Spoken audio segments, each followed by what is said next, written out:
And good morning, everybody, and welcome to the Pattison Avenue Phantics show.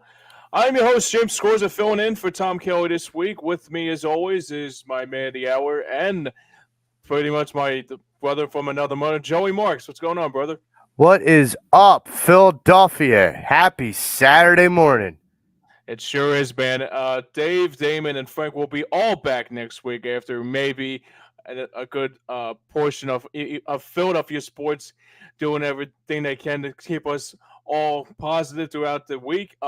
We got the Phillies in the postseason trying to go to the NLCS today. Also, we got the Eagles undefeated and Dallas week trying to go stay undefeated against the Cowboys. The Flyers are undefeated as well, and the Sixers are beginning their season right around the corner. I think this week or so, right, Joe? Tuesday. Yep. Tuesday, absolutely. So, Joey, you're the man of the hour. Where do we begin on this Saturday morning? So we start with the Phillies. Let's get Red October red hot. I mean, as our I'm not going to quote Mr. Pat Bernard, but those little missiles will be going on bad. More. Yeah. Speaking of, speaking of, like, I can't get the words out of my mouth, Pat. Like, good grief, dude. Anyhow, so your Philadelphia Phillies, won last night, yesterday, 9-1 against your reigning World Series champions, Atlanta Braves. This was not, I'm sure, how the Atlanta Braves drew it up coming into this series. Mm-hmm. It's amazing to me. We talk about a lot of great performances yesterday. One being the Rhys Hoskins 3-run home run. Another one being the Bryce Harper home run. Another one being Nick Castellanos coming off and getting hot.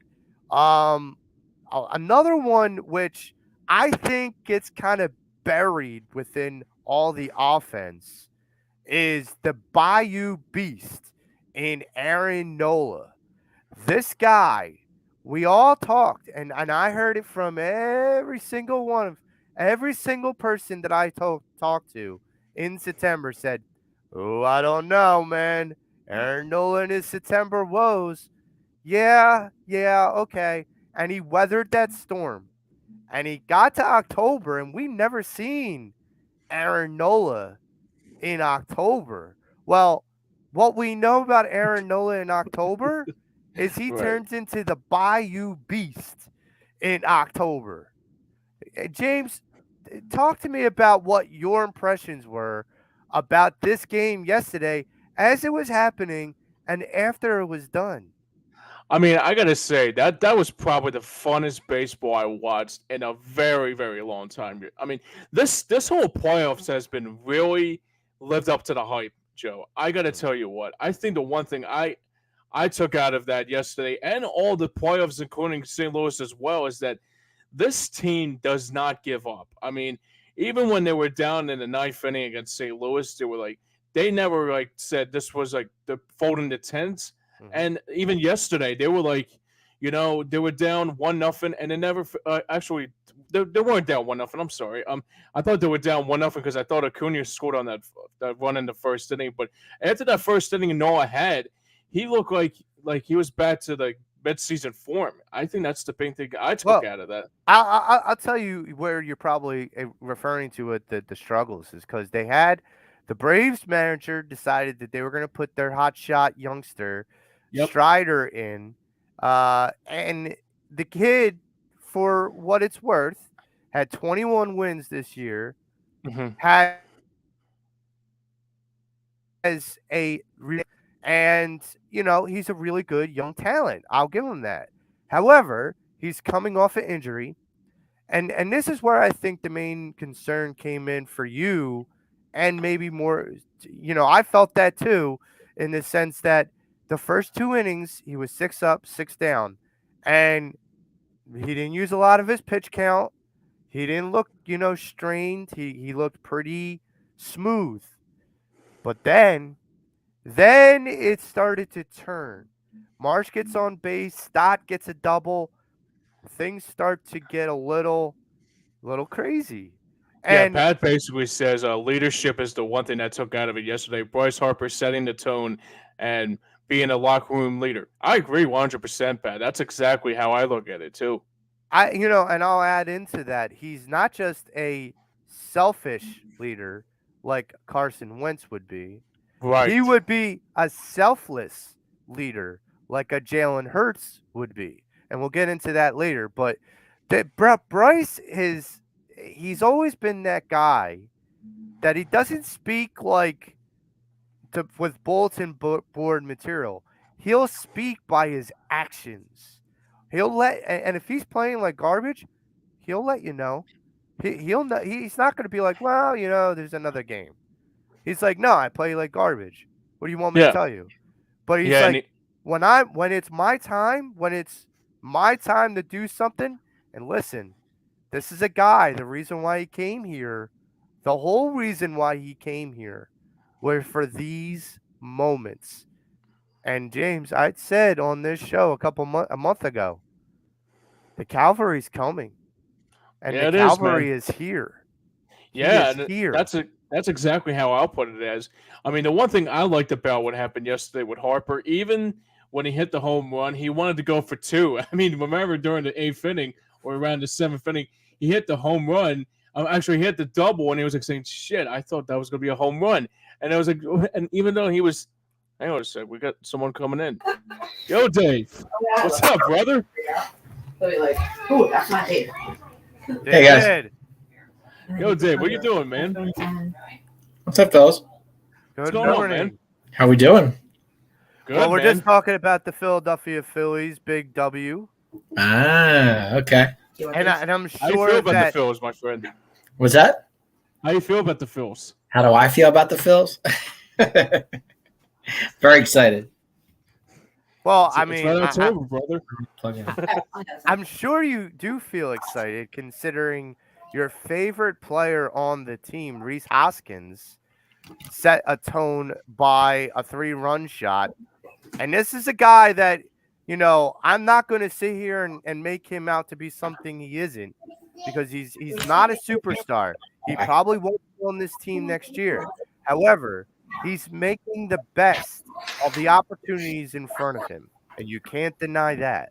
Who are we talking about? Hoskins? Reese Hoskins.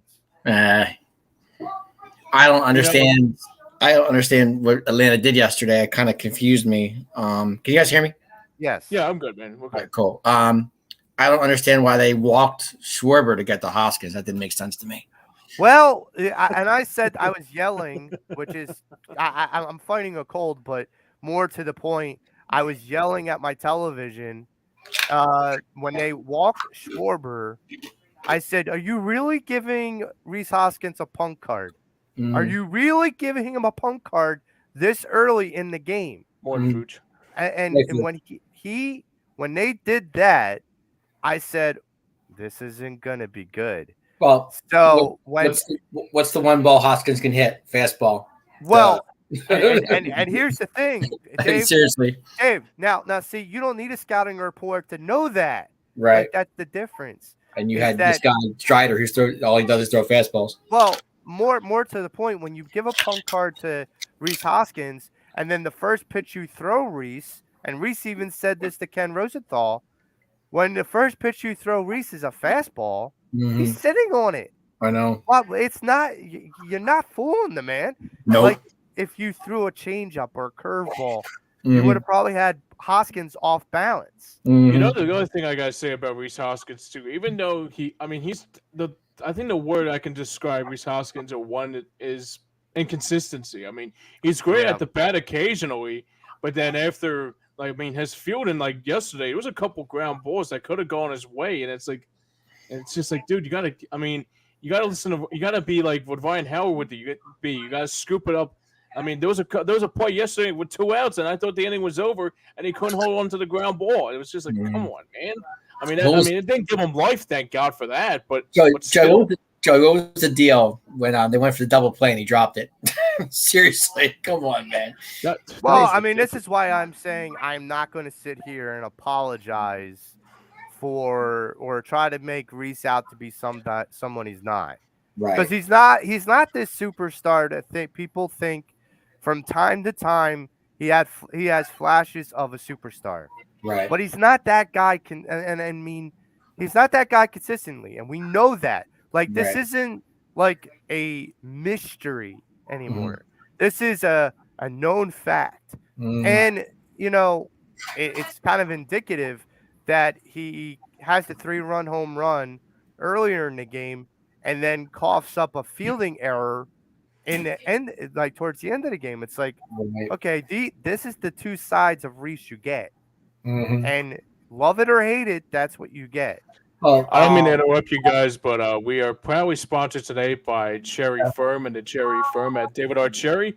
For workers' compensation, motor vehicle accidents, personal injury, criminal law, give them a call at 610-565-0300 and tell them the boys over at EOP and Pattison Avenue sent you. mhm. Go ahead, Dave. No, I was moment's all going to say. Thanks. No, what I was going to say was, I thought the first 2 innings were going to be a pitcher's duel at first because the way it was going. Because Strider was pitching really well. He was at 13 pitches or something like that in the first inning, and then he went to I think it was 19-20 in the second, whatever it was. It just seemed to me like the game was, and then all of a sudden, third inning, it was all Phillies at that point. What's it called? The Hoskins woke up, and I think being home had a lot to do with it too. I mean, these guys been on the road for 3 weeks. You're home cooking, got their own bed. Got to sleep in a hotel room. So I think that had a lot to do with it too. I really do. Well, I and here's the thing is, in Phillies, baseball history in playoffs, that home crowd has always been electric. And it's amazing because all the commentary right now is national. And John Smoltz, he has every reason to be an Atlanta guy because he played for Atlanta. Of course. But he kind of spoke very highly throughout this series about the Philadelphia fans, about the Philadelphia fanatic, about, and it wasn't like how A-Rod tried to pander. You could tell it was very sincere because Smoltz said, they asked Smoltz, did you ever have a interaction with the fanatic? He's like, no, because I was playing. I wasn't trying to. He's like, why am I going to try and pander to the fanatic? I'm trying to focus on winning a game. Right. So, I completely understand that whole thing. And that electricity, I mean, I will tell you this. There's nothing better than when this city is on fire with Philadelphia sports. And I mean, my thing is, why is Ken Rosenthal interviewing these guys after they hit a home run or after after an inning? That is the dumbest thing. I don't understand that. I don't mean to change the subject real quick, but Steven says Reese Hoskins has to be the DH next year if he's here. Do you guys agree? He's not going to be here. my ahead, thing is, Dave. but going back to what I was saying, Yeah. Bryce Harper hits a home run. And all of a sudden, Ken Rosenthal, oh, you hit the home run. How what? Come on, man. Well, Why? What here's does the that thing. do? This is why I had said this to Joe Scorza, and I've said this to you too, James. Is that the thing that irks me about some of these telecasts is how they want to kind of engage the audience in Right. like the game as it's happening. Mhm. Stop it. I don't want you to talk to my players. I don't. You know, I don't want you to That's why there's interview. like post game interviews. That's exactly Exactly. That's Like, how you do it. not like, during dude, the game. Not during the right. game. Exactly. Like, Right. yo, Ken, do you want to have pinstripes on and be the bat boy too? Like, Right. what do you want, dude? Like, Exactly. You know, stop. the one thing I couldn't stand about baseball this year when they did that during what was it, Sunday night baseball Yep. Sportcast, and they did that. It's like leave them alone. They're trying to do their job. I mean, they can't talk to you for 2 seconds because they're trying to say for example like here's a good example. What if the game was on ESPN yesterday and Reese misses that ground ball? Like it's like well like they're probably talking to you anyway. He probably got distracted talking to you, ass clowns. Right. Well, Right. I mean, ask this question. So, Dave, you play softball, right? Yep. Okay. Tried to. So, imagine, if you will, that you were playing softball and somehow we were able to jerry rig a way for you to do the show while you're playing softball and we interview you Right. or talk to you as you're playing. Would you have a lot of focus on the game? No, that'd be hard. No, it'd be hard to do. I can't. Yeah. My Thank supposed you. to talk to you two clowns. I was playing a game. You know? Right. But it- Absolutely. Exactly. But gotta- I want to go back to the question before, which was, Reese is a DH. Now, one of the things you got to keep in mind is Reese is going to be going into his last year of arbitration. Mhm. And so one of the things is they're going to come up with an arbitration. They're going to come up with an agreement. And when that's done, he'll be under a contract, 1-year contract. Now, here's the thing that what I feel like might happen. Arbitration happens after free agency.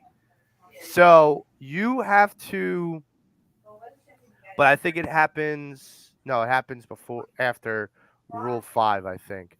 Mhm. But you have to keep in mind is something here. Is that Reese may make the opening day roster, Mhm. but he's not making it throughout next year. I don't think so It's not going either. to happen. No, And there's two main reasons why. like Derek Number Hall. one, performance, Mhm. consistent performance, and number two, money. Well, I think and- Derek Hall has a lot to do with it too. I think they're going to bring the kid up, give him what he can do, and he'll be your Well, next year. and to answer the question about the DH, if you tune in to after every Phillies game at the Mhm. Titans final, Matty B's brought up an excellent point a couple times, which was that some of this team, the majority of this team is basically DH hitters. I Mhm. mean, Castellanos, Schwarber, Reese, Bryce, Mhm. not to say that these guys can't play the field, but they're more better known for their bat than their fielding. Right. We all know that. Mhm. That being said, you can't just put Reese in the DH because then that puts a lot more pressure on, okay, where do you put Nick Castellanos? Right. Where do you put Bryce Harper? Where do you put, Kyle Schwarber? I mean, what do you do with those pieces? When Right. you put Bryce in that DH, there's a reason why he was never put in that DH spot to begin with this season. There's not you cut your nose off to spite your face. Right. And it just doesn't make any sense. All right, boys. Mhm. So that was a dominant victory yesterday.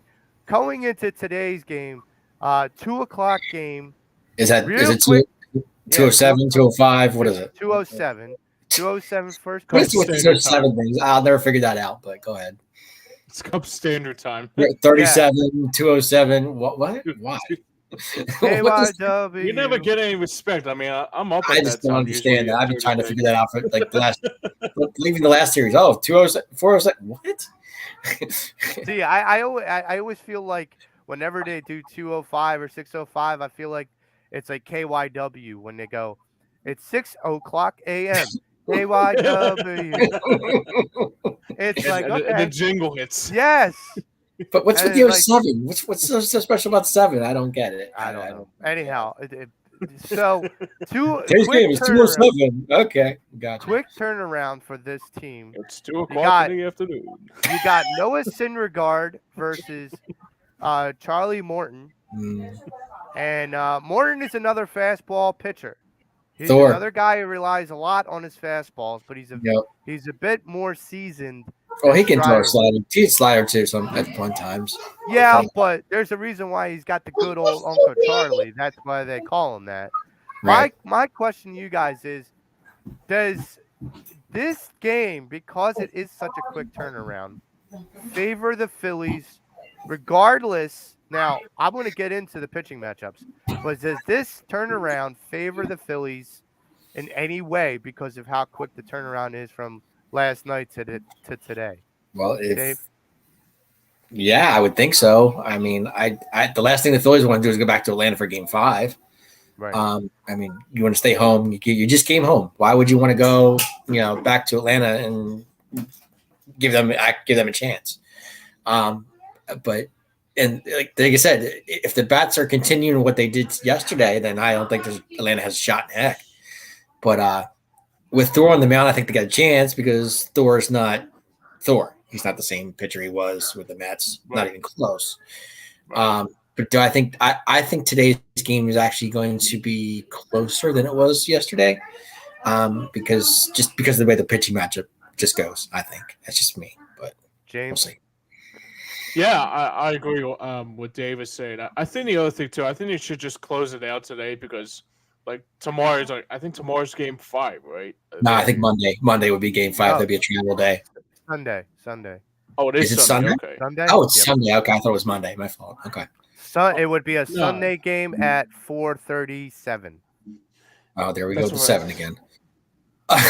Yeah. Okay, I I think thought it it's was Monday. 4:35. Costanza. I'm just trying to screw with you, Dave. I think it's 4:35. Oh, great. So we're going. Okay, gotcha. Okay. So you're traveling back to Atlanta for Game 5. Wow. Yep. Wow.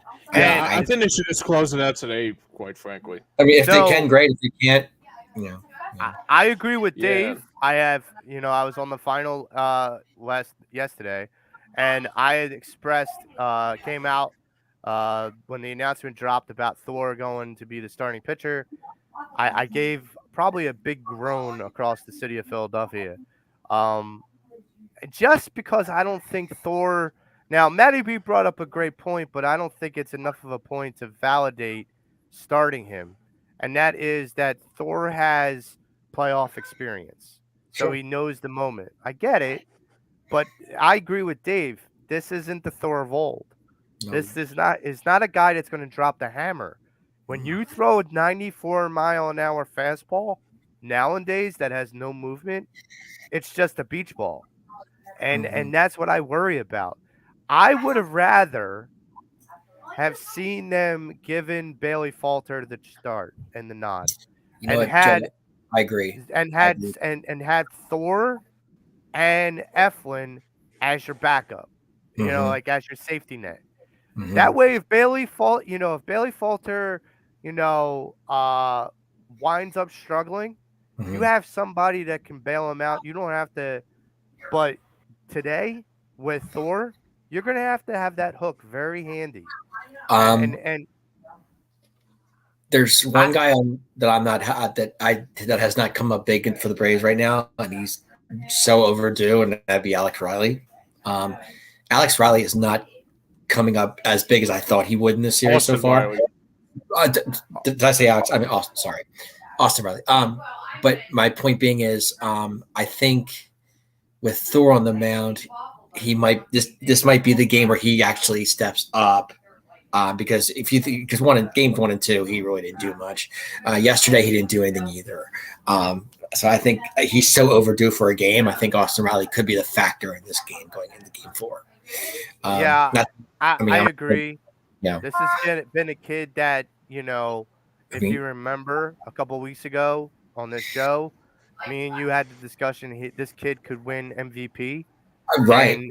And now he looks very silent. Right, and he just got a huge contract with them too. So I'm thinking this and Harris has got if Atlanta has any shot, him and Harris have got to step up. And I'll go one more step further. You have to, you have to have Ronald Acuna do what he can do.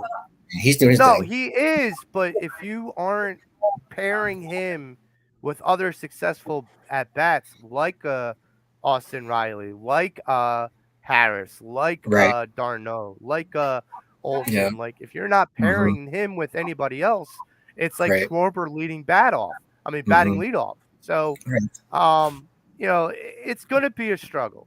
But my hope is that you have to.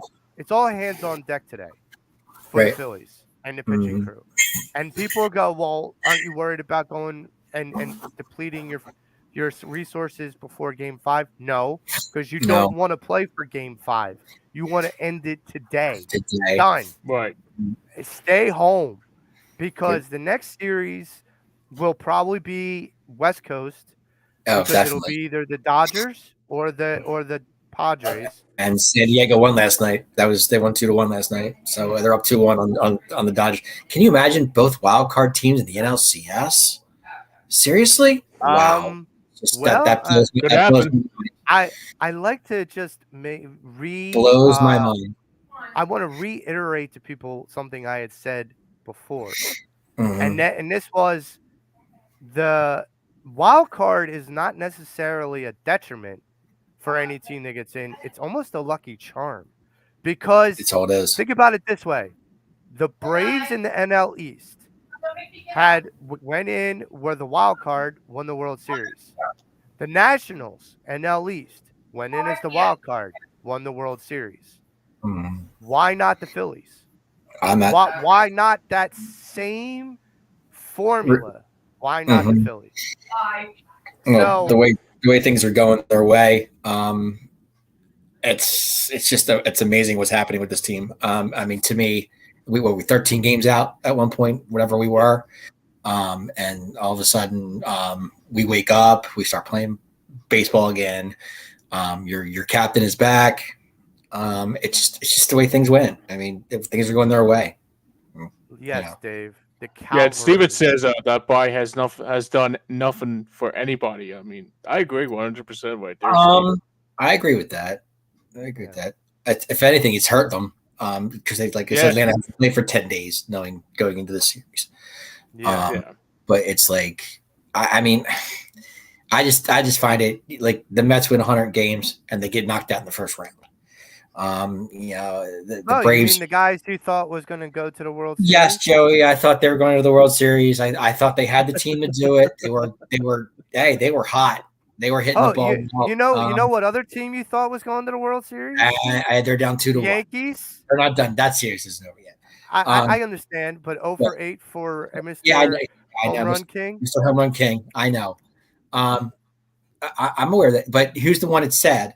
Now, come on. I was wrong on a little bit, but I'm the one who said I wanted Terry Francona back in Philly. People kept saying, "Oh, what do you want him for?" Because he's a good manager and he knows how to play the game. Look, they're up 2-1. So I was we were Terry Francona for it. Well, he's been here before. He knows the system. Well, and to be fair, I never shirked that away. Right. Well, Matty B was on me the other day about that. What do you want Terry Francona for? Well, I was like, because I like Terry Francona. He knows baseball. He's a baseball guy. Listen, when Terry was here, he was still a good manager. He just didn't have the play. Exactly. He didn't have the roster to implement what he wanted. And, you look at the Guardians, and they've given him almost everything that he could possibly want. And he's doing a wonderful job out there. He's doing a great job. He really is. So, predictions for today's game, fellas. James, I'll start with you. What do you think is going to happen today? Well, I think it's going to be, it's tough. I mean, even though since Syndergaard is going, I don't know how he's going to fare, frankly, because he's been consistent and inconsistent at the same time. So, but I got the Phillies winning it. I think the Phillies have the better opportunity. I mean, they're red hot right now. I mean, yesterday was just like reminder about, yeah, you have to come back here with our crowd, with the rally towers again for this game 4, and it's Mhm. going to be electric again. So I got the Phillies winning today, and I think the final will be 7-4. 7-4. Dave, what do you think? I'm going to say we're going to force a game 5. Really? Yeah, I do, because I don't think Thor has. When's the last time Thor's been on the mound? When's the last time he pitched? True. It's been a while. And you and Joe, you know this. We've not seen Thor in what, at least 2 weeks, maybe 3. But I think him coming out there, I think if Atlanta gets on him early and often, which they could do in the first couple innings, because we don't know, like what Thor you're going to get. And I think if Atlanta holds the lead, if they get it, they're going to hold it. They're going to force a game 5. I want to say 7-5 Braves going game 5 back to Atlanta. Jeez. Well, I know I'm being Debbie Downer. I'm sorry about that. I don't believe me. I want them to win as much as you guys do. I just with throwing them out, I don't trust it. I just don't. No, I mean, it's nothing against anybody else. It's just the guy hasn't pitched in forever. So to me, once Atlanta figures them out, it's going to be a whole new, See, here's my feeling. With your same theory of Thor not having pitched for a while, it goes both ways. It goes to the fact that you worry about the rust, you worry about what he's going to have, but on the other side, with the glass half full, he's also very fresh. And you can't say that about a lot of the other pitchers on Atlanta, and you can't say that about a lot of pitchers in this team right now. Doesn't Charlie Morton have our number too? I mean, hasn't he beaten us a couple times? We've had his number a little bit more than he's had in ours. Okay. So I haven't looked at I haven't gone back and looked at it, but I'm saying. But like you said, any fastball pitcher that if we're facing a fastball pitcher, and it's I over. feel like that always favors us. Especially Hood Hopkins. That's all he can hit. So my feeling is this game is going to be a bash the bell kind of game. Could be. It's going to be a 10-4 Phillies victory. 10-4? Wow. 10-4. Meaning sign your ass on out of here, Atlanta. The defending champs have to defend their title. So they're going to come out. They're going to come out swinging. And I feel like they will. And I feel like, the hitters know that Thor or whoever's pitching, they know they have to put up the runs. Yep. They know they have to strike first. This isn't, I even go back to with the Atlanta's pitching staff. I mean, think about the guys that could be pitching that aren't, like Soroka and stuff like that. Like those guys could smoke us. Sure. I don't feel the same way about Charlie Morton. All right, shifting gears. But before we do, James, what's going on with PhillySportsTrips.com? Yeah, James, what's going on? Yeah, PhillySportsTrips.com is basically the same thing as always. I know this adds a little bit a couple weeks late, but it's all good. It means that it's going to be lower level ticket, bus, food, drink, and entertainment for only $325. Basically, what's going on with PhillySportsTrips.com? Check it out at www.phillysportstrips.com today and see what's on tap for Philly Sports Trips on the next Philly Sports Trip of any team in particular. Maybe Phillies, Flyers, Sixers, or even the Eagles. Who are, I can tell you last week there was a lot of people from that Philly Sports Trip. Had a lot of people with that game against Arizona. I guarantee you there was a lot of people down there from Philly Sports Trips. Even in Washington too. Like a home game, man. Yeah, they invaded Arizona. They made they did. They invaded Washington too. Yeah. So we're gonna switch gears to Cowboys week. Oh. And we are looking at an NFC East showdown on Sunday night. Yeah. And the Cowboys come into the link stroking a 5-1 record. I mean, I'm sorry, 4-1 record. They are going to be facing the 5-0 Philadelphia Eagles, your best team in the NFL currently. this is a very interesting matchup for so many different reasons. Number one, because it's Cowboys week and we don't like the Cowboys. Number two, Some of us. because these two teams are at the top of their game right now. Like it's not like one's a bottom feeder and one's a top of the line. These are two flaming yawns. This is the NFC East, baby. The NFC East. And it's going to be a grudge match. Yeah. Now, we have a couple people coming off of injury, which are going to help our cause. Jordan Mailata is going to be playing. I heard he was out. No, he's back. No, he's moved to active. I heard yesterday he was out. Okay. So and then Avonte Maddox will be playing. I foresee this game, at least from my standpoint, I heard Mailata was out. as being kind of a shootout, but not at first. I feel like the first half is going to be like I said, it's going to be a heavyweight fight. And usually in a heavyweight fight, you jab, you feel out your opponent. I feel like that's what the first half in this game is going to be. And I feel like the second half, all the gloves are going to come off, and you're going to see a lot of fireworks start flying. James, what do you see when you see this matchup on paper? What do you see that is concerning for you as an Eagles fan? And what do you see as exciting for you as an Eagles fan? Guys, give me 1 second. I'll be right back. I think the concerning part is basically like the Jonathan Gannon bend don't break defense. I mean, I really get bothered by that, and I'm still skeptical about that because the way it looks to me is like last week it looked like Kyler Murray was going to win the game for him, and then thankfully he missed. Thank God the kicker missed the field goal. But you cannot give Tony Pollard and you cannot give Ezekiel Elliott. You can't give any of these players any life. You have to get on them right when the clock is when that time is ready for them to kick it off. You have to stop them on every possession to make them succeed.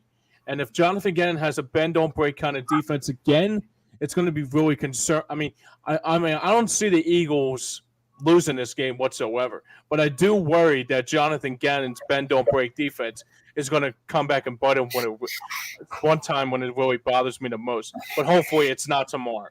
But it's going to make you sweat. It's going to make you sweat. He's going to make you sweat. So what is the thing that you feel excited about when it comes down to this game tomorrow about what the Eagles bring to the table? I mean, that you make a very valid point. But what are you excited about? That's what you're concerned about. What are you excited about? Excited. I think I'm going to be excited about to see is AJ Brown basically have a day tomorrow against those. I guess it's Trayvon Diggs is one of their cornerbacks. And I think AJ Brown's going to feast tomorrow. I mean, Jalen Hurts this year, I mean, he's another guy. I got two guys in particular. I guess Jalen Hurts and A.J. Brown are going to be two guys that I'm anxious to see tomorrow, especially when it's against the Cowboys to see what they both have in store. And I really like to see A.J. Brown really go off against this Cowboys team tomorrow. And Dave, now we'll go to the other side of the fence, and we'll ask your opinion. What is your take on this upcoming game? And what do you see as concerning for your Cowboys, and what do you see as exciting for your Cowboys? My concern is Jalen Hurts. They have to contain him. They can't let him run. If he does run, if he does get away, it's going to be a long day for Dallas. Get to him early and often. Make him make bad decisions, and let our defense just do what they do, because Dallas's defense right now is hot. They're playing really well. Just like I said, keep him in the box. Don't let him run. Don't let him escape. Don't let him make good plays to AJ and to Devontae and Goddard. I mean, the Eagles have so many weapons. It's you turn around, it's wow. Every time you turn around, they got somebody. Cowboys just have to, like I said, contain them. Keep a spy on Hurts the whole time. And I think it could be, it depends at halftime. See what the score is and see where we are.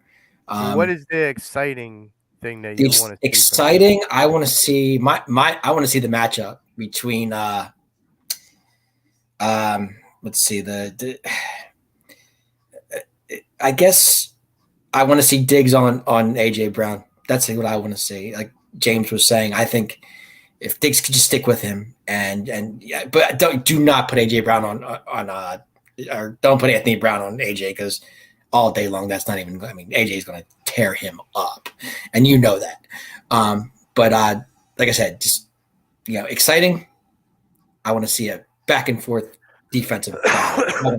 I want to see both defenses go at it and see who comes up better. That's what I want. So my feeling is this: as far as my concern for the Eagles is that Jalen doesn't let the moment get too big for him.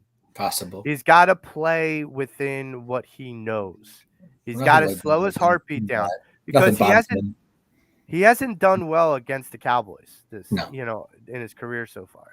Mm-hmm. So the fact that he has to slow his heartbeat down and do exactly what he's been doing. I mean, yeah, he had an off game against Arizona, but my feeling is you are still seeing a guy that's running at a high clip.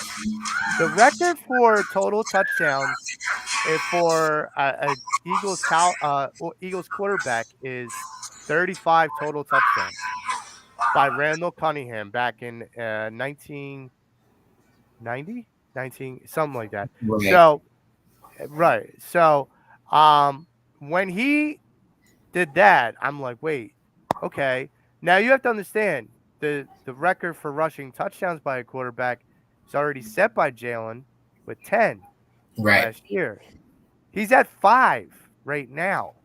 We're not even like halfway through the season. Right. This kid is lighting the world on fire. But when he's against the Cowboys, he gets too amped up. He's got to slow down. Mm-hmm. He's just got to let it come to him. Don't let the talent that he has, get superseded by the excitement of Cowboys week. I get that it's an exciting week. I get it that it's an exciting rivalry, but you got to slow your heart down. My exciting thing about this is Cooper Rush is going to be in for a long. Not if he manages the game right, he won't be. I don't think so. Let me explain. This is a guy who's set up in my mind to be sacked more than Carson Wentz was a couple weeks ago. That's not gonna happen. Wow. I feel like the parade to the quarterback is going to be bountiful. No, it won't be. Our offensive line will be fine. They'll give him enough time to throw the ball. And plus, a certain guy that I've seen practicing yesterday may be on the field on Sunday. I don't know. Maybe I'm wrong. Oh, well, you know what? Because he's questionable. I actually liked Barrett Brooks' take on that. And Barrett and me don't always look eye to eye on things, but good grief. Me and him definitely looked eye to eye here. So if you and your Cowboys feel so enamored as to start that injured, riddled Dak Prescott, I don't think he's going to start, but I think he'll be. If he does, he'll be on the sideline. He'll be dressed up. Well, he'll be dressed up, but he ain't going nowhere. You don't know that. And so that's my point. And my feeling is Cooper Rush is not going to be. He's a game manager. Doing a great job, Joe. He's 5-0. He's not 5-0. Yes, he is. You count last year. Well, all right, but my feeling is this: what teams has he played? Doesn't matter. And what stats has he put up? The Bengals. Beat. Who did we beat last week? The Rams. Right. Okay. Well, what stats did you put up though? Okay, Did you win? I mean, all the talk that I got, all the ridicule that I got about sticking by Jalen Hurts. Oh, he's not a quarterback that throws. He Mhm. can't throw the long ball. He Mhm. can't put up the stats. Yeah, but Cooper Rush can All, do that stuff. all of those arguments.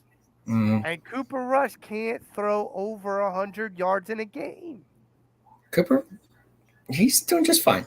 If he's going to manage it, it's going to be fine. I'm So not worried about it. my feeling is, James, sack, parade, over under. I would pick the over for the sacks, Okay. for the defense, for the Philadelphia Eagles. Get on your betting sports You think app that Cowboy and offensive put that in. line is that bad? Does I anybody sit there and have a field day with him? No way. I feel like it's atrocious. I feel like that you had to go and get a guy from the retirement home in Jason Peters to come fill a void, and He's that's not playing. even good enough.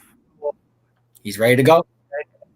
Good, I'm glad. Mhm. But you know what? It's I hear you. interesting to me that your boy Um, Jason Peters is sticking up for our quarterback in Jalen Hurts, but your boy Losing. DeMarcus Lawrence wants to sit there and go, "We them boys." Well, Mm. I got one thing to say to Mr. Lawrence. You may be them boys, but we the boys, and the boys are going to take down them boys. So here's what I'm going to ask right now. What I want to get player of the game and predictions from you guys for tomorrow's game. Dave, we'll start with you. Prediction and player of the game. James, Prediction. I said it the other day, Wednesday night. Can you hear me? Yeah. We got you guys hear me? Dave. Yes. Yeah, we're good. You can hear me? Yeah. Okay. Yep. Okay, just check. My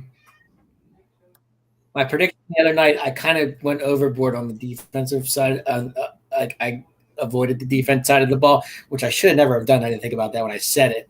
I had 27-24 Cowboys on a Maher field goal to win it. I'm going to change that, and I'm going to say 23-20 Cowboys on a Maher field to win it. I think, like I said, just contain Hurts. Do our thing. Just do what we've been doing. Don't change the offense. Keep the offense balanced.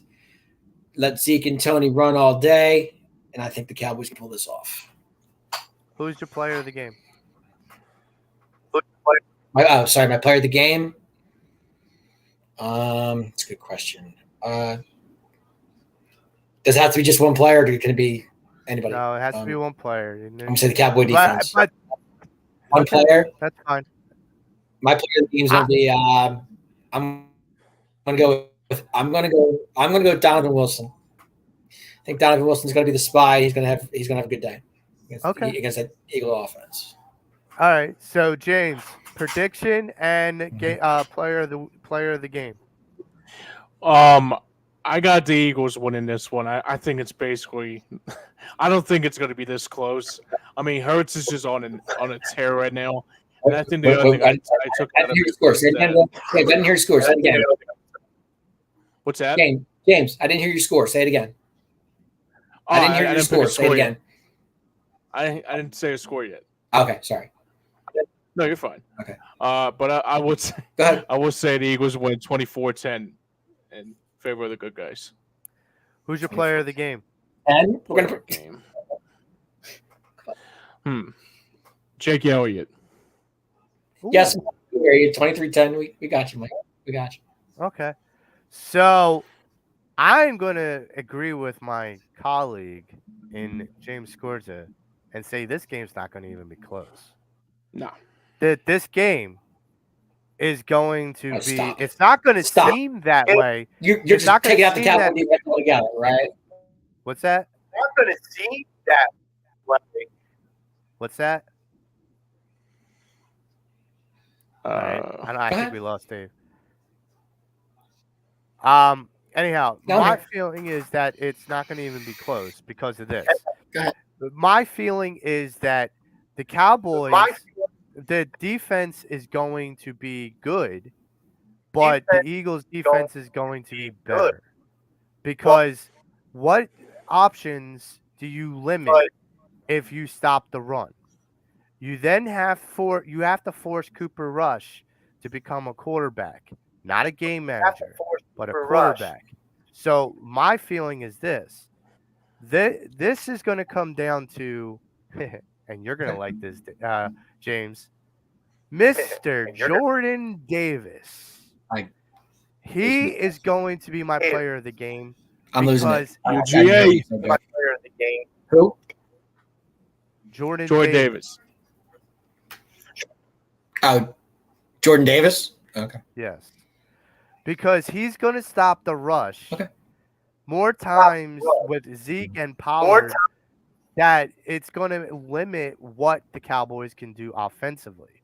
Not to mention that when Cooper Rush is a quarterback, you're going to see Jordan Davis or someone like a Kaiser White or a Hassim Reddick completely obliterate Cooper Rush because there's no one that's going to be able to run and guard Hassan Reddick at this point. So for me, it's going to be really up to the front seven that are going to really determine how this game is played defensively. But offensively, I feel like Jalen is going to struggle early, but as long as he stays within his own mind, as long as he stays calm, like I said before, he runs the ball, he manages the game like he's done with a couple of the games already. He doesn't let it get too big or too small. This is a guy that can honestly, especially if his defense puts him in great positions, you're talking about a guy who could put up a lot of points. So my player of the game is going to be Jordan Davis stopping the run, whether he's going to be the one making the tackles or he's going to be influential for someone like a TJ Edwards or a Kaiser White making the tackles. He's going to play influencer.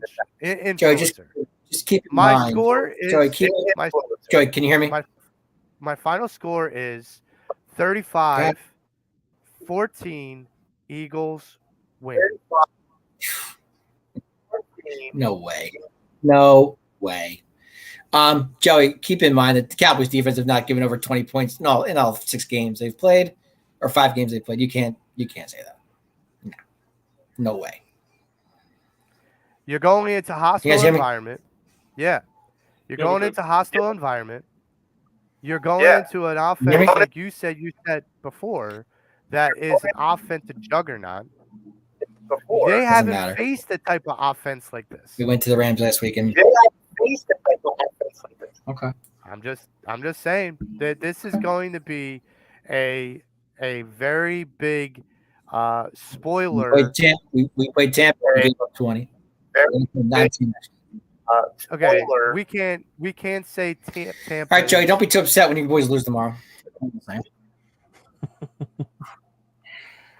You know, Dave, it's so nice Whatever. to hear from a Cowboys fan that is so impractical with the Cooper Rush and the lack of offensive talent that you guys have. You're going because here's the thing. If you take the run game away and you don't have a quarterback that's able to get it to a CD Lamb, then you have no offensive weapon. Then your weapons are depleted. Right, Joe. Okay. So then what do? You put all that pressure on Michael Parsons, who's, by the way, is coming off an injury. So you don't know where he's at. Fine. He'll be fine. You said the same thing about Dak Prescott. And look where he is. Just saying. We both talked about the fact that Dak wasn't going to be right. And he's not right. He hasn't been right. What did I say about Dak? Huh?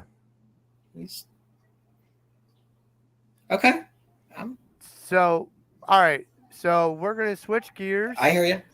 To the Philadelphia Flyers, shockingly. And we had the season kickoff this past Thursday against the New Jersey Devils, where the Flyers won 5-2. James, you are the Flyer hockey 5-2. aficionado. I gotta ask, what is your reaction to this game? What is your takeaways? I wish the game was on TV because it sounded like a didn't fun see it, so game that it was. I didn't see it either. I don't have ESPN Plus, but overall, I think the Flyers did. Neither do I. That's why. Yeah, and I think the Flyers looked pretty well on what was it? I'm sorry, Thursday. And the two players that I kept a close eye on that were really good on that day was Travis Konechny and maybe Morgan Frost was another player that was really good too. And Hart probably played pretty well too. I mean, I gotta see more. I gotta pull a little bit of gotta see more of the tape.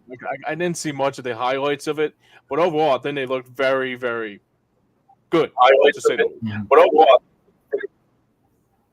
No, I agree. Yeah, from what I saw, they look good. I agree. Go ahead, Dave. I like the speech Tortorella gave to him before the game. I thought that was pretty good. That was awesome. I didn't hear the speech, so. But I mean, right, guys, I'm gonna go. I'm losing you guys. I gotta go. I'll talk to you guys later. All right, Dave. So my feeling guys, I'm is losing you. I gotta go. All right. See ya. Later.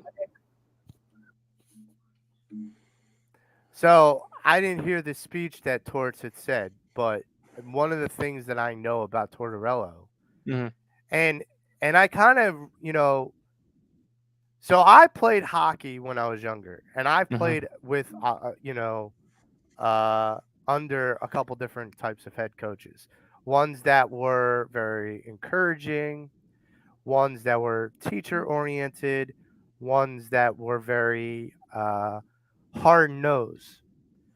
And the ones that were very hard nosed, you knew what you needed to do. And you always kept yourself on your toes because you knew if you didn't do it, he was such a student of detail that he would pick up on it and go, "Why didn't you do that?" And you go, and I think all these kids that are, and listen, there's a lot of youth on this team right now. With all these kids, you have someone like Torts that's coming in and saying, "Listen, y'all want to, you guys want to be the laughing stock of the NHL? Go ahead, just put your sticks and your skates up right there in the locker room. Don't bother coming on the ice. You want to sit here and you want to play. You want to play hard. You want to put the puck in the net. You want to have fun with this. Let's go do what we do." Because he's trying to, and I love this, and I know a lot of people are like, yeah, but Torts is trying, and correct me if I'm wrong, James, Torts is trying to create a culture in that locker room. Yep. And he's trying to change the culture that was. And that was there, and it was present there for a long time. The one thing I took out of it too is like he's like a different. I mean, he reminds me so much of what Laviolette used to do back in the day. It's like when they were really struggling, like they were. Like I think this probably was the open opportunity to get him when he was not available. And I was like, I said it bar none. I said honestly, this is the right guy that will fix your team around. I mean, yeah, so far, I mean, it's like only one game of the season, but I mean that speech that he brought to the team in the locker room before the game was like, this guy. It's like he's basically saying, like, you either like are going to be playing my way or you're not going to be here. So, and that's what he basically said to a couple players. Like he said to Owen Tippett, he was like saying, "I want to see who you are," and I don't even know who you are yet. And he's not counting on anybody. Like everybody's job is on the line. Like they're all like everybody's like saying that. I mean, this was probably the biggest. I think this might be the biggest piece that the Flyers had in almost a very, very long time. And I gotta say, it was very impressive how they played on Saturday. On if I say Saturday one more time, Thursday night. I mean, this is the thing is for me with a coach like him, Hmm. and I've said this to you off air plenty of times. You need to have a coach that Right, is willing to put accountability on the players. right, And that's exactly what he's saying. yeah, He's saying, listen, if you guys think you're coasting around me, I don't give a shit who you are. You are, and I mean, I don't even know if anyone's officially wearing the C or not. yeah. I don't Um, know. I don't know who is the seed to tell you I honestly. don't either. But if I'm Tort, I don't give it to them. They have to earn it. Let them Yeah, earn it. There was a book about the Miracle on Ice, about Herb Brooks and what he did with the 1980 men's Olympic team. right, Which, for those who don't know, um, it's a great book. It's a great story. It's a great, and it's not even just a story. It's real. hmm, But this is a guy who took a bunch of college guys, granted from really good colleges, um, but college kids, and basically said, "You're not going to be given anything in this world. You have to go and take it." And th- that is something that is sometimes with guys like, Giroux or Voracek or some of the older guys, the older guard, they get just adjusted that they are just playing a game and they don't have to work for anything.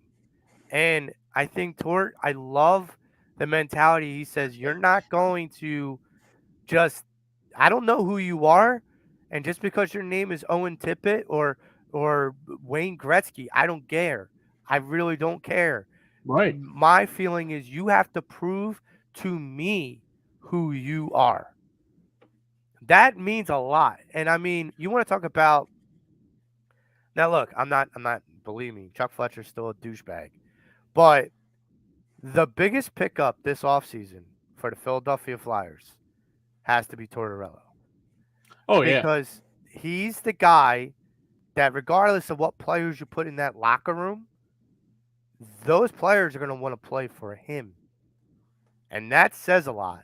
And you could put energy into that. Now, again, you make a very valid point. It's one game. Yes, I know everyone's like, man, you guys are jumping off the bridge really early. Yeah, listen, me and James said this earlier. They went like 5 or 6 and 0 last season, and we thought, wow, this could be a playoff contender. And then the bottom fell out. So we know that it's really early. in the words of the However, Who song, I don't want to be fooled again. right. And I'll like take one step further Yeah, is that we don't want to be fooled again, but we also don't want we want to hold out hope. We right. want to hope that these guys are going to turn that corner. Um, it's just going to be an interesting season.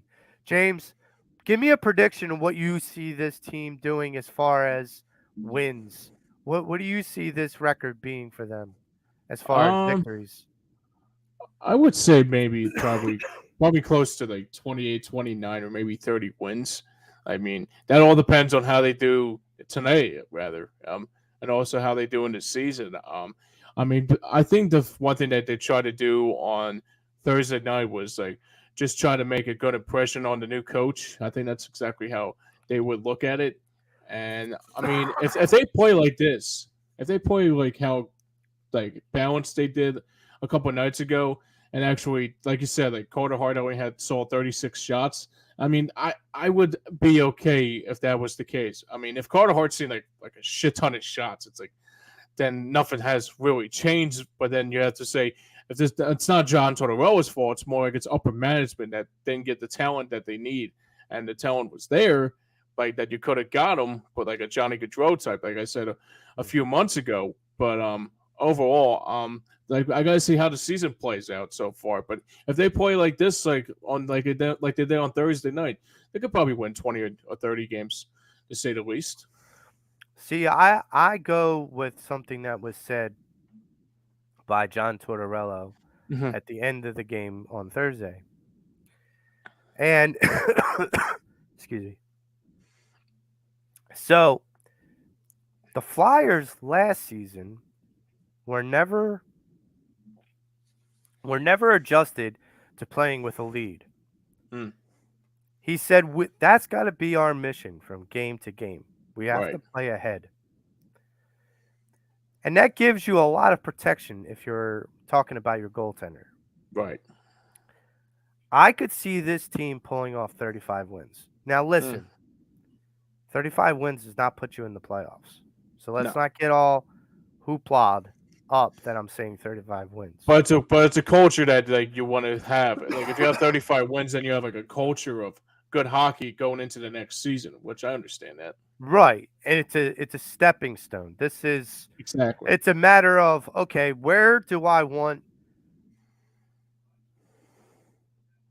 my stepping stone? Want it to start from like 18 to 25 wins, or do you want it to start from 30 to 35 wins? Right. Because 18 to 25 wins, you still have a long ways to go. 35 wins, you still have a ways to go, but it's not as uphill of a climb, and you know what you have as far as a deeper understanding of the talent that's on your team. I see really big things for the Flyers. I think they're going to sneak up on people. I Yeah. just don't think that they're going to be a playoff team. I think they're going to make strides, and my hope is that Chuck Fletcher will be fired. True. Just Well, because if in order to make strides, you also have to add pieces. And the if other he's thing not adding too, the right pieces, then we're screwed. the other thing too is that Chuck Fletcher needs to pull a little bit of a Howie Roseman and get the talent that he needs too. Like bring in talent that they desperately like need. Like for example, I mean, if there's a couple players that are free agents out there, I'll be like Chuck Fletcher has to give Howie Roseman a ring. It's like, how do you get these players like you did with the AJ Browns and the so on and so forth? So basically, that's what he has to do because his job's on the line. His job's on the hot seat. And I've said that from the beginning. After they didn't get Johnny Gaudreau, it's like this. I mean, you had the opportunity. I mean, he was in your hands. Basically, he was basically in your hands, and out of nowhere, you didn't get him. It's like what are we pulling the Sixers back in Harder Boy 10 years ago that were tanking? Like what? Yeah, I agree. My It was an exhausting offseason. Gonna admit. here's my feeling is that and I mentioned this to Matty B last night. Mhm. I mean, look at Howie Roseman at the Phillies game.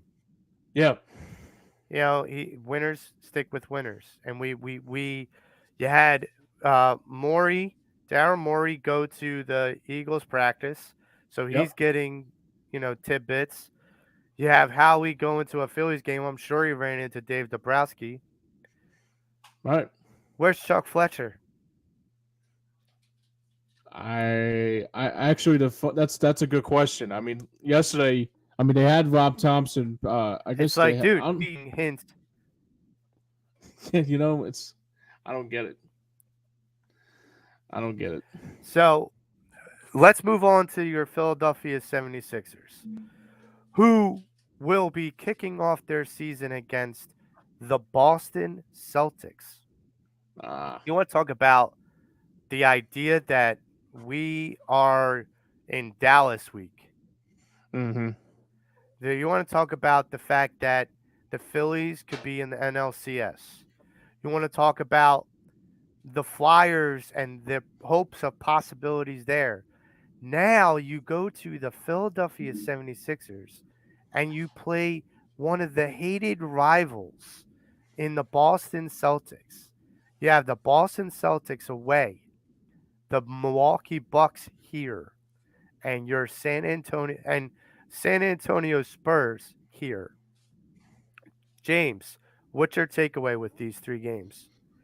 Well, Boston's a good team. They were just in the finals last year, but I don't think they're going to be as as agile as they were last year. I mean, their head coach is not even with them. I think he has a full. He got suspended for a full season for something happening.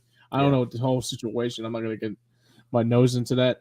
But so I say the Sixers will have a chance of winning that game. I think they can handle the Celtics very well. As for the Bucks are concerned, Antetokounmpo gives me a headache, man. He always gives me something. Like every time when I see him play, it's like you think it's like I see like another historical player. Just like you can't beat him, like a Joe Montana against against the Eagles in '89 when he got sacked 500 times and he still won the game for him. I mean, he's a great player. I mean that's going to be a close game, but I don't think the Sixers will win that game. But then again, you never know. I mean, Antetokounmpo is a very good player. I don't know if Middleton's still out with an injury. But I think it could be close though. But it can go either way. And for the Spurs, they're not the same Spurs team as they were. They're not the same team as they used to be. I mean, I think Popovich is probably like if he doesn't like see what's going on with this team, he probably would just step down by the end of the year. I'm surprised he's still there, honestly. Yeah, and they've had a lot of moving parts over in San Antonio Yeah. with Devontae Murray going to Atlanta, and so you have someone like the Spurs that, like you said, they're still trying to pick up their pieces and find their identity. Yeah. Boston is always a tough game. However, I just feel like this team is so packed and deep that it's a matter of what Doc wants to see. Does he want to see a win or does he want to see what he has? Meaning, does he treat the Celtics game as an extended preseason game? Which would be a mistake in my mind, but he could. Yeah. Just because it's live action, live bullets,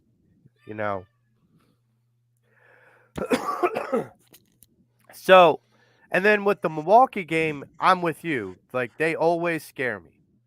Yeah. At home, I feel like we have the advantage. So I feel like Boston's going to be the loss. I feel like Milwaukee's going to be the win. I feel like San Antonio is going to be a win. What do you see as far as because the East has gotten a lot stronger. Yeah. Some teams are coming up the brackets and it's going to become a logjam at the bottom of that within that conference.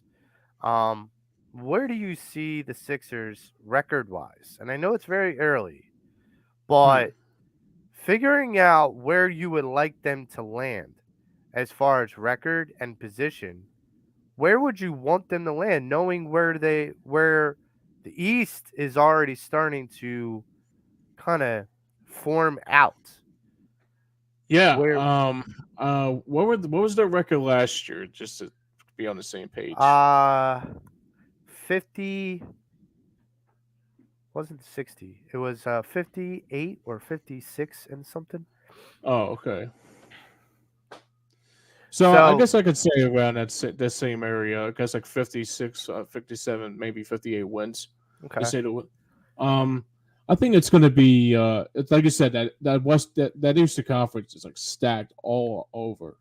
I guess that's the one thing I took out of it too. Is I guess the one thing I can say is I guess it will be like 50. I guess I could say 50 plus wins. Probably third seed in the conference, depending on how they fall.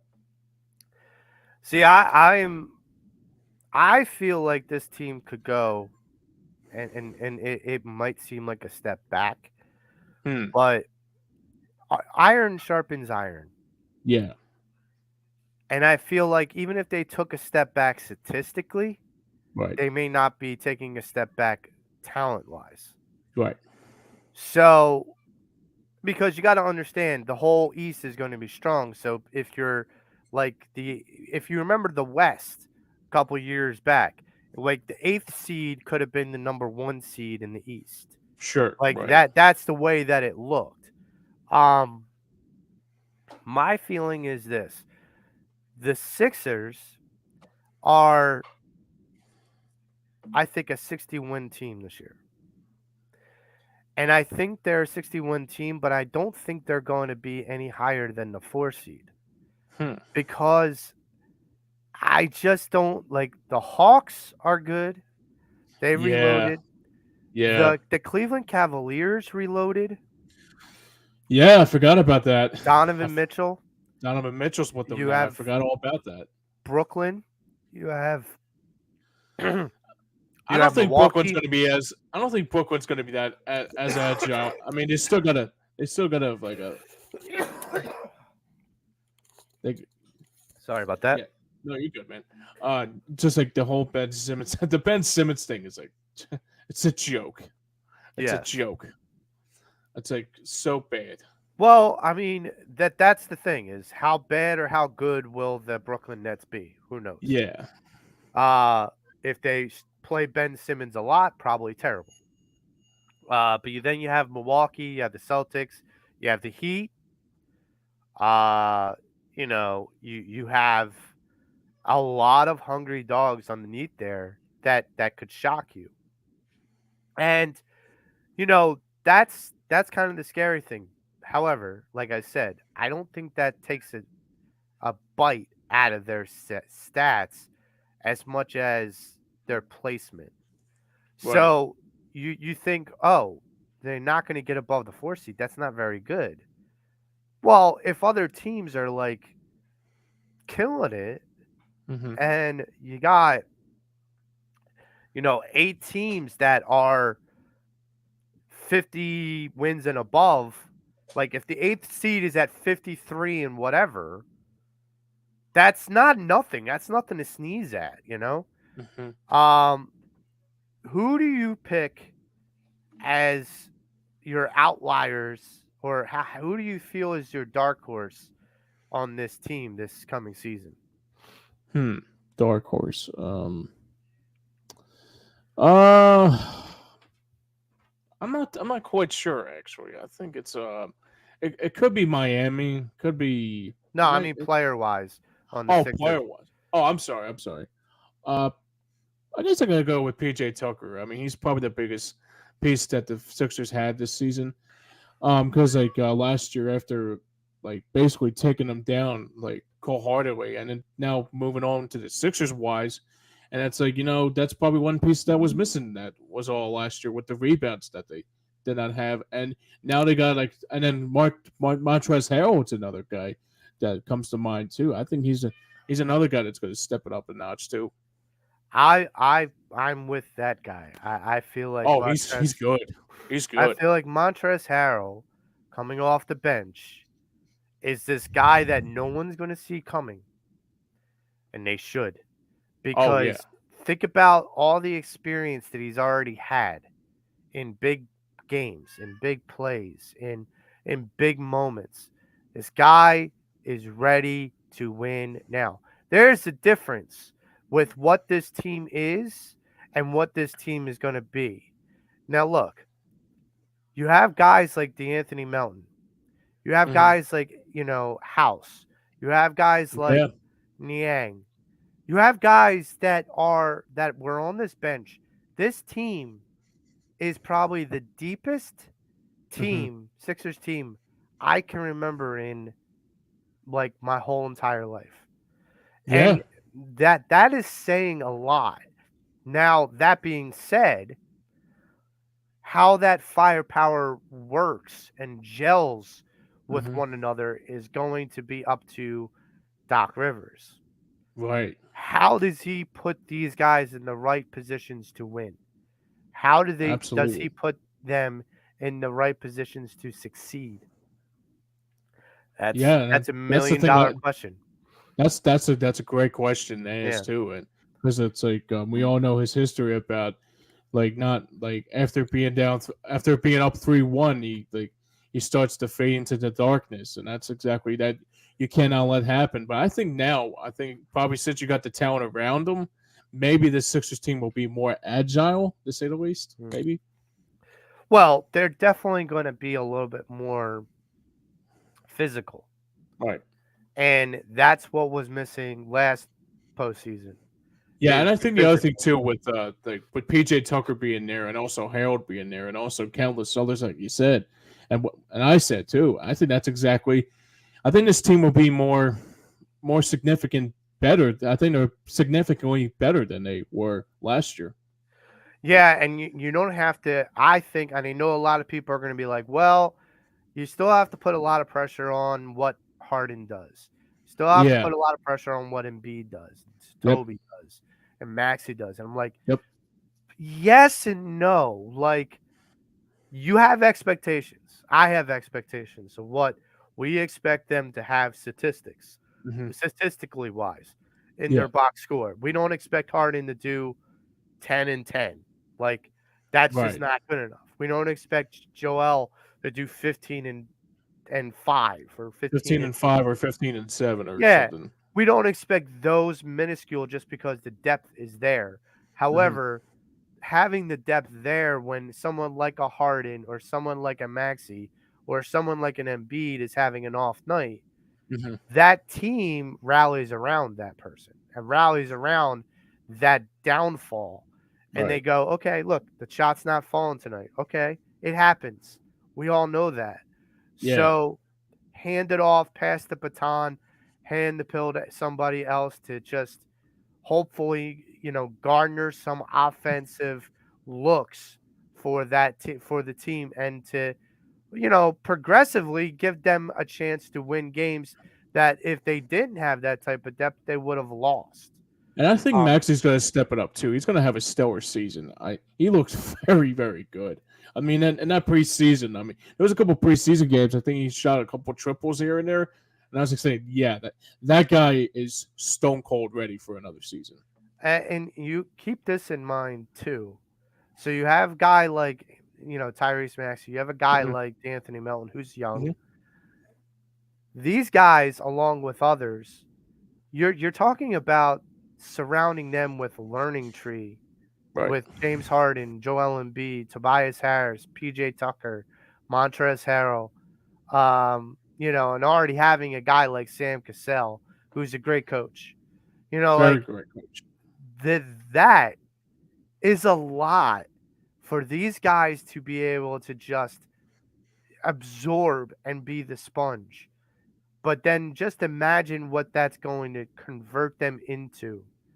That's why we talked about it before with the Harden trade Mhm. about, not trading Maxi, not trading Thibault. Well, here's the reason. We don't want to get rid of the youth that could inevitably launch pad us or springboard us into the next, you know, 5-10 years. Maxi looks like a guy that whether or not he's the centerpiece or a piece for what the future holds for this Sixers organization, man, he's already got the city behind him, like big time. Like, Yeah. and I hate to use it because it seems like it's a If the Flyers are overused, giving them recognition, then something must be up. right? When you know, it seems to be an overused adage or analogy to Maxi, but Sure. Yeah. this fan base seems to love him Oh very yeah. similar to the way that the fan base used to love AI. Right. And I haven't seen that in a long, long time. And James, I know you were a young kid uh when that Oh, was even around. well, the funny fact is, I remember that 2000. I mean, even though I was like 6 years old at the time, I remember just like Iverson, just like that. I mean, I go back in my history and watch those games, like in the 2001 NBA Finals and even that Sixers run, and it was like, holy shit, this team. This could be a closer team than that. But yeah, I mean, Iverson was probably like one of my idols growing up, and it's not one of my favorite idols of all time, but maybe one of the best idols I ever seen. And keep this in mind for those people who are like, oh yeah, here we go with the Maxi Iverson comparison. Yeah. Let's keep something in mind to all those people that are saying, well, that's too easy to say. Hmm. Allen Iverson, when he was drafted, was not considered to be a highly talented talent Right. because of his size. Because we were living in an age of giants. The Yeah. Shaquille O'Neals, the Shaquille, David Hakeem, all of them. Hakeem, David Robertson, Yep. you Tim know, Duncan. right. Um, people like that. Allen Iverson didn't belong. Yeah, But and this city, they indoctrinated him. They adopted his fight. And look, AI knew, man, I am amongst giants, but I'm faster than they are. I'm stronger than they are. Like stronger in the sense of I'm not going to give up. And to piggyback what you said about like short like point guards like that, Tony Parker comes to mind, and also Manuel Ginobili, like Yeah. small guards like that. I mean that wall probably changed because of AI. Yeah. I think that's probably the way I look at it. I mean, look at how those things started to change over gradually. Mm-hmm. Is that guys like Allen Iverson existed, but then you had guys like Rip Hamilton and Chauncey Billups. You Yeah. had guys that were shoot first guys Mm-hmm. that were smaller guys, and now you're not just looking at the giants. You're looking at the smaller, very gritty guys. And Allen had a lot of grit, and I can tell you this right now, Maxey has so much grit because no one expected, including myself, when he was drafted, they didn't expect much of him. Mm-hmm. Now he's like, good. You don't expect much of me? That's fine. I'll show you. Exactly. Yep. And he just goes to work. This is going to be a guy, and I promise you when I say this, he will be, in his career, he will be eventually in the running for MVP. Because this is a kid that is growing his craft. You can't say that about everyone. And I'll make one real clear statement of why I feel this way. Look at Stephen Curry. Yeah, he came from the Curry family. I get it. He's a Curry. I get it. But he came from a small college in Davison. He flew under the radar for a while. And all of a sudden, he worked on his craft day in and day out. He still does. Look at what that's produced for him. Good point. Now just imagine what if Maxey does with his skill set, and when he grows it, what he can become.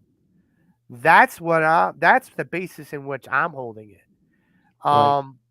But no, I feel like this Sixers team, it's going to be an exciting season, especially with baseball and with the Eagles. It's going to be an exciting couple months in Philadelphia.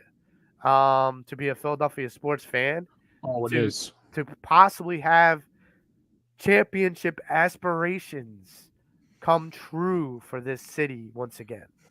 Oh yeah, man. It will be something special. And all I could say is to all Philadelphia fans that are watching or listening, from a guy who watched the '08,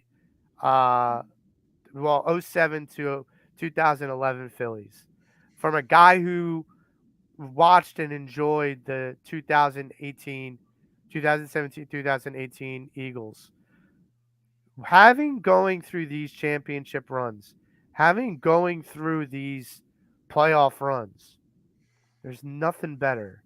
And what all I can say for you to you Philly fans is just sit back, relax, enjoy, make memories with your family and friends, because this is what being a Philly sports fan is all about. And James, with that, I am going to lead you into who our beautiful and gracious sponsors are for this Yeah, show. that is very well said, Joe. I just got chills when you just said that, man. That was really well said. Today's show is proudly sponsored by David R. Cherry, Esquire, Workers' Compensation, Motor Vehicle Accidents, Personal Law, Criminal Law. Give them a call at 610-565-0300 and tell them the boys over at EOP and Pattison Avenue sent you. Even though this is only a couple weeks old, I can guarantee it was probably a fun trip over at the Philly Sports Trips against the Washington Commanders and Carson Wentz, and that was a fun day overall. But overall at phillysportstrips.com, it includes lower-level tickets, bus, food, drink, and entertainment for only $325. Visit them online at www.phillysportstrips.com today, and don't miss a moment without the greatness of Philly Sports Trips. Yeah, everybody check out phillysportstrips.com because for all the Eagles games that are away, they give great packages, all inclusive. I mean, tickets, airfare, bus fare, food, drink, everything. They will treat you like a king or a queen. And then for any Philadelphia Eagles home games, go to the Gatehouse at the Navy Yard, and you can pay a flat rate, and you can get a nice tailgate with beverage and foods provided for you. And it's a great environment. Great people. The Gatehouse is down near the Navy Yard. It's not that far from the stadiums. And listen, when we talk about Philly Sports Trips and going forward, yeah, they have the Eagles game stuff. But now, like I said, with the Sixers ramping up, with the Flyers ramping up, and even with the Phillies, with the possibilities of going to the NLCS, please stay tuned to phillysportstrips.com for all the trips you may want to go on, because they will give you the best deal possible. So phillysportstrips.com, check them out. Very well said, dude. Is that all we got today, or we got anything? That is all we got for today, James. For me, Joe Marks, Actually, I'll do it. It's all good. Yeah, go ahead. Sorry about that, man. I don't know. We're going to go into another subject because I could go on for this for hours, man. I know. Anyways, for Joe Marks, for Tom Kelly, Damon Salim, Dave Yarnell, and Frank Finnegan, and all the crew, this is James Corson saying so long from here. Hopefully another positive that comes out of it. Phillies go to the NLCS today, and the Eagles will go undefeated tomorrow. Until then, we'll see you next Saturday for another edition of Pattison Avenue Fanatics. Have a good day, everybody. Later.